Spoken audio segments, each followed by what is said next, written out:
किताब कापियों का बहस में नहीं होना चाहिए, क्योंकि फिर तो, और मैं तो वैसे भी कबीरदास जी को मानता हूं कि तू कहता है कागज लेखी और मैं कहता हूं आंखन देखी। कागज देखी कहने वाले लोग लोक जीवन को नहीं समझ सकते। लोक जीवन को वही समझ सकता है जो आंखों देखी समझता हो। आंखें झूठ नहीं बोलती। खैर, आज का विषय कि एक ऐसी राजनीतिक महिला जिसने पश्चिम बंगाल में वामपंथ का अभेद्य दुर्ग ध्वस्तीभूत कर दिया, 15 साल बंगाल पर शासन किया, वो 30 दिन के भीतर इस स्थिति में पहुंच गई कि सत्ता गई सो गई, पार्टी भी गई। जिसके पीछे दसियों हजार लोग चलते थे वो सैकड़ों लोगों की स्थिति में आ गई। कारण एक ही, जिसके चलते शिवसेना तबाह हो गई कि ना मेरा ही छोरा बैठेगा कुर्सी पर। बैठा लो छोरे को, पार्टी नहीं रही। पवार साहब की पार्टी ध्वस्त हो गई, बोले ना बिटिया तो हमारी बैठेगी। नहीं रही पार्टी। झारखंड मुक्ति मोर्चा भी जाएगा तो इसीलिए जाएगा कि शिबू सोरेन के बाद शिबू सोरेन का लड़का, गुरुजी के बाद।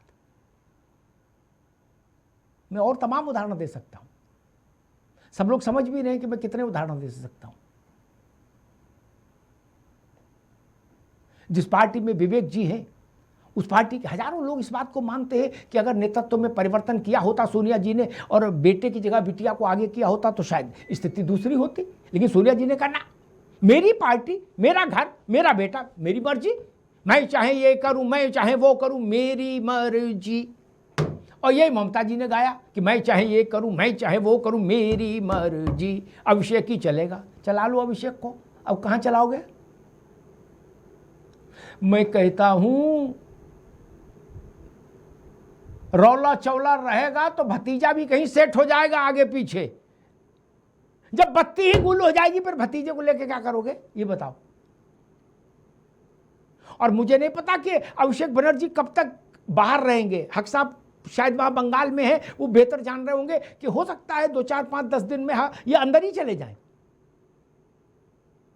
और इनकी पार्टी के जितने अंदर गए, भगवान का ऐसा आशीर्वाद कोई बाहर नहीं आ रहा ना।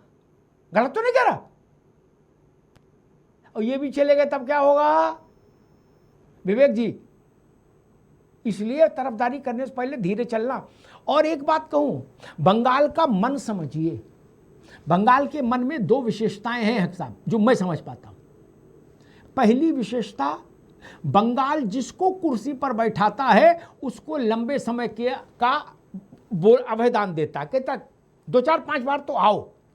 3 बार विधान बाबू को रखा, 3 बार ममता जी को रखा, 15 दूनी 30, और 32, 33 साल ज्योति बाबू को रखा। क्या आजादी से अब तक 64 साल 65 साल के टाइम फ्रेम में बंगाल ने सिर्फ 3 चीफ मिनिस्टर रखे, विधान बाबू, ज्योति बाबू और ममता जी। ऐसा देश के किसी राज्य में नहीं हुआ, किसी राज्य में नहीं हुआ कि 65 साल में सिर्फ 3। अजय मुखर्जी और बुद्धदेव भट्टाचार्य का छोटा छोटा टाइम छोड़ दीजिए तो यही 3 रहे। लेकिन एक बात और जान लो, ये बात अशोक जी की और कांग्रेस मतलब विपक्षी शिविर के लिए थोड़े बुरी खबर है। लेकिन जब बंगाल ने अपने दिल से किसी को उतारा तो केवल दिल से नहीं उतारते बंगाल वाले, क्या वो उसका सार्वजनिक अभिनंदन समारोह भी करते हैं। जिस दिन कांग्रेस को दिल से उतारा उस दिन से कांग्रेस के दफ्तर तक सीपीएम वालों ने कब्जा कर लिए। क्या कर लिए थे साहब? उनने कांग्रेस के दफ्तर पे ही हंसिया बना दिया डायरेक्ट। क्या कुर्सी वे सब अपनी कर ली, भगा दिया लेफ्ट को। फिर जब ममता जी ने लेफ्ट को हराया तो टीएमसी के 100 से ज्यादा दफ्तर, बड़े दफ्तर टीएमसी और लेफ्ट वालों के ही हैं। अब शुभेंदु की सरकार आने के बाद लेफ्ट वाले अपने अपने दफ्तर दोबारा ले रहे हैं। गलत तो नहीं कह रहा साहब? और फिर बंगाल की जनता दोबारा उस नेता को पनपने नहीं देती। कांग्रेस गई तो नहीं पनपी, लेफ्ट गया तो नहीं पनपा। ये क्रोनोलॉजी बता रही है कि कोई नई व्यवस्था हो जाए तो अलग बात है, नई टीएमसी आ जाए तो अलग बात है। ममता जी वाली टीएमसी तो नहीं चलेगी।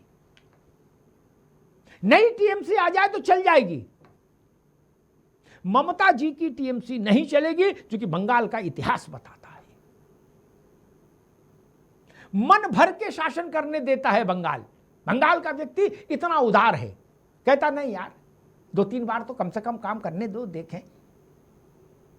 फिर जब तीसरा नेत्र खोलता है तो उस सत्ता के संगठन को ध्वस्तीभूत कर देता है। हमने देखा था ज्योति बाबू का जलवा, कोलकाता में भी और दिल्ली में भी। कोई नहीं सोचता था कि लेफ्ट कभी बंगाल से चला जाएगा। एक आंधी की तरह, सुनामी की तरह ममता जी आई और लेफ्ट खत्म हो गया। एक वैसी ही आंधी की तरह भाजपा आई, लेकिन एक अंतर है, ममता बनर्जी ने कांग्रेस को तोड़ा, कांग्रेस ने लेफ्ट को डेंट पहुंचाई, लेफ्ट ने कांग्रेस को डेंट पहुंचाई, लेकिन भाजपा उतने बड़ी मेजॉरिटी से बंगाल में जीत कर आई है कि उसे तृणमूल से न संगठन के लोग चाहिए न विधायक चाहिए। यह पहली बार बंगाल में हो रहा है। और उल्टे भाजपा के भीतर इस बात को लेके प्रेशर ग्रुप बन रहे हैं कि टीएमसी वाले भाजपा से सटना चाह रहे हैं, हमको इनको नहीं लेना है। आज कंचन गुप्ता ने कहा भी कि टीएमसी के सारे लोग अपना पाप धोना चाहते हैं भाजपा में आकर, लेकिन हम ऐसा नहीं करेंगे। इसलिए टीएमसी में जो बवाल हो रहा है वो टीएमसी तक ही रहेगा। अब प्रश्न एक ही है केवल, ममता जी के नेतृत्व वाली टीएमसी और ममता जी के नेतृत्व से बाहर खड़ी टीएमसी हैं, दोनों टीएमसी। वक्त निर्णय करेगा ओरिजिनल टीएमसी कौन है। धन्यवाद।